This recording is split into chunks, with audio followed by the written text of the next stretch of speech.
Guy de Maupassant, the beggar. He had known better days, though he was a cripple and a beggar.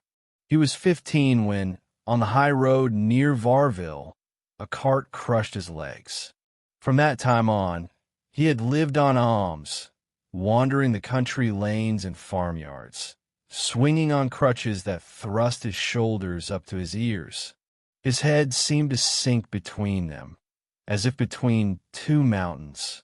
He was a foundling. The cure of billet had found him in a ditch on All Saints' Eve and had christened him Nicholas Toussaint. A charity child, fed out of pity and never taught a thing, and then a cripple. He had fallen under the cart after drinking a few glasses of brandy given to him by the village baker as a cruel joke, and since then, a homeless wanderer, he could do nothing but hold out his hand for alms. Once, the Baroness de Very had allowed him to sleep on the farm adjoining the castle, in a kennel stuffed with straw near the chicken coop, and he knew that on days when hunger became unbearable, a crust of bread and a glass of cider would always be found for him in the kitchen. Sometimes he was even given a few coppers. The old lady would toss them down from the high porch or from the window of her bedroom. But she had long since passed away. In the villages, people no longer gave him anything. He was too familiar to them all. He had worn out his welcome over the 40 years. He had drifted from hovel to hovel, dragging his crippled, rag-shrouded body on two wooden props. But he did not wish to leave these parts. He knew nothing on earth beyond the 3 or 4 hamlets where his wretched life had been spent. He had, as it were, drawn a boundary around the territory of his beggary. It never once occurred to him to cross that line. What lay beyond the trees that hid the rest of the world from him, and whether there was anything at all, he did not know. He never pondered it, and when the peasants, tired of constantly stumbling upon him at the edge of field or by the roadside, would shout, "Why don't you go to another village? Must you do your begging only here?" He would not answer and would hurry away, seized by a vague fear of the unknown, a fear that makes a poor wretch dimly dread 1,000 things. New faces, abusive shouts, suspicious glances, and, most of all, the gendarmes who patrolled the roads in pairs. At the sight of them, he, without knowing why, would hasten to hide in a bush or behind a pile of stones. The moment they appeared in the distance, their braid glinting in the sun, a remarkable agility would awaken in him, like that of a hunted animal. He would slide off his crutches, drop to the ground like a rag doll, curl into a ball, become tiny and invisible, pressing himself against the soil, much like a hare going to ground in a field, his brown rags merging with the color of the earth.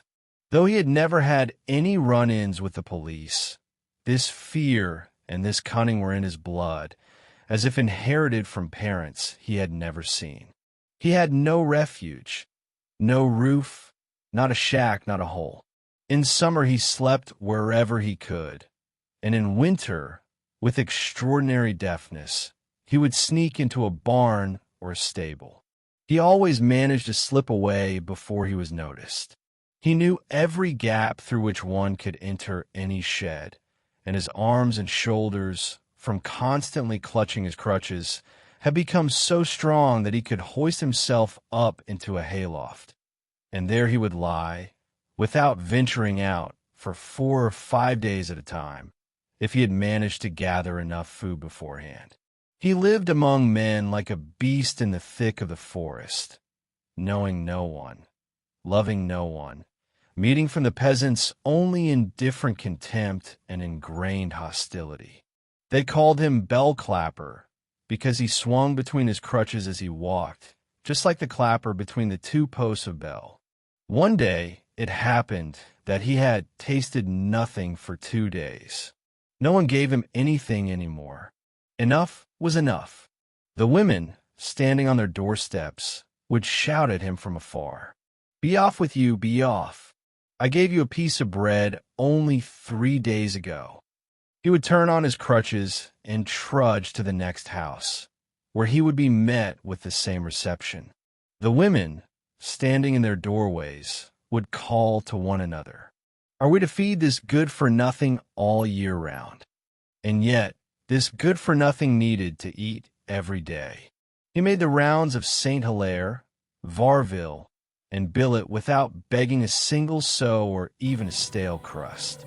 His only hope now was Tournolles, but it was 2 miles away by the high road, and he was so exhausted he could barely feel his legs, and his stomach was as empty as his pocket. Still, he dragged himself off. It was December. An icy wind swept across the fields, whistling through the bare branches of trees, while beneath a low, dark sky, clouds raced past, hurrying to some unknown destination. The cripple dragged himself along slowly, struggling to move his crutches, leaning on his one mangled leg with its twisted foot swaddled in rags. From time to time, he would sit down at the edge of a ditch and rest for a few minutes.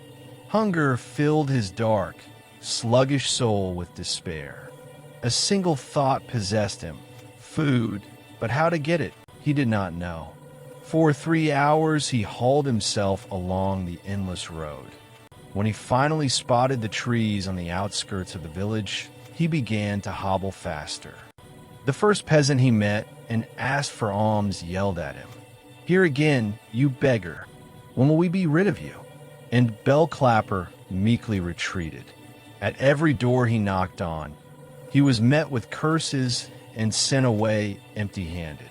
Yet he moved from house to house, patient and stubborn. He did not collect a single penny. Then he trudged towards the farms, sinking into the rain-soaked earth, barely dragging his exhausted limbs and crutches.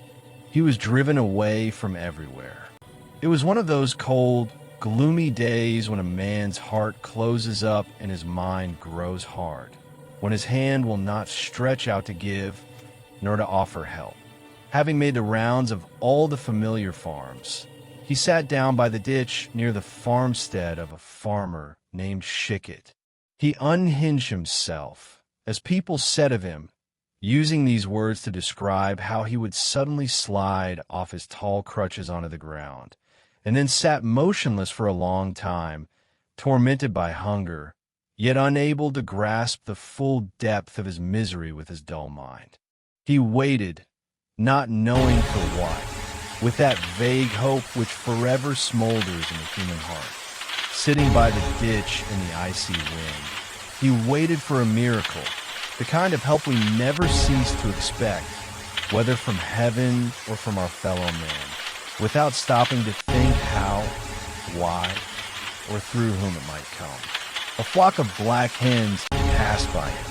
They were pecking about in the soil, the nourisher of all living things. Now and then they would stop and pick up a grain or some insect invisible to the human eye, then resume their slow, confident searching.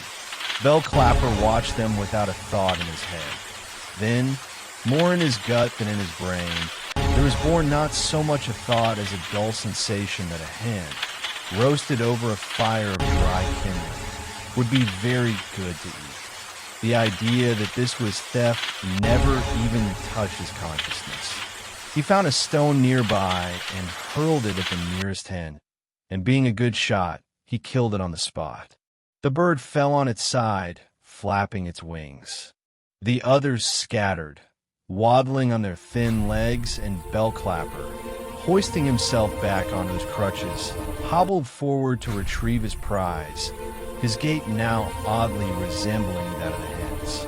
He had almost reached the small black body with its bloodied head when a powerful blow in the back knocked his crutches from his grasp and sent him flying a good 10 paces.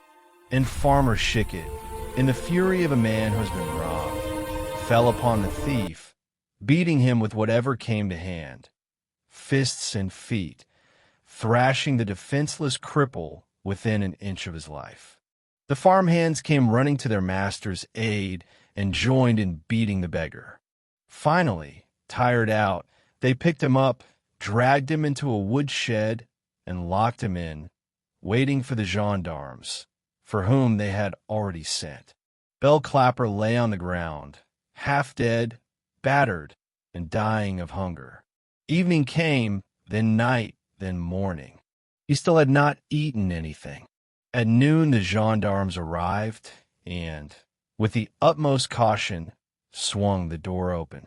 They expected resistance, for according to Schicket's story, the beggar had attacked him, and the farmer had only with great difficulty managed to fight him off. The brigadier commanded, "On your feet," but Bell Clapper could not even stir. He did, in truth, make an attempt to rise, but it was futile. This was taken for a ruse, a pretense, the fabrication of an hardened rogue, and the two armed men seized him roughly and forcibly hoisted him onto his crutches. He was seized by terror, an innate terror of a gendarme's yellow braid, the fear a quarry feels at the sight of the hunter, a mouse at the sight of a cat. And by a supernatural effort of will, he managed to stay upright on his supports. "Forward," commanded the brigadier, and he hobbled off. All the farm's inhabitants crowded around to gawk at his escort. The women shook their fists at him. The men sneered and cursed him. Got the pigeon. Finally, the thief gets his just deserts. He trudged on, his guards marching at his sides. He was sustained only by the energy of despair, and until evening he somehow dragged himself along the road, stunned, not comprehending what had happened, and too frightened to make sense of anything.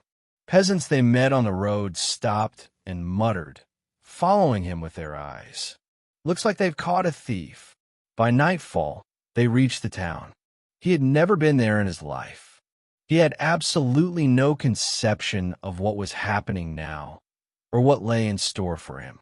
Everything was new and menacing. All these unfamiliar faces and strange houses. He remained silent. He had nothing to say, for he could make no sense of anything. Moreover, he had held no conversation with anyone for so many years that he had almost lost the power of speech, and his thoughts were too muddled to be clothed in words. He was taken to the town lockup. It never occurred to the gendarmes that he might need food, and he was locked in until morning. But when they came at dawn the next day to bring him in for questioning, he lay on the floor, lifeless. What surprise!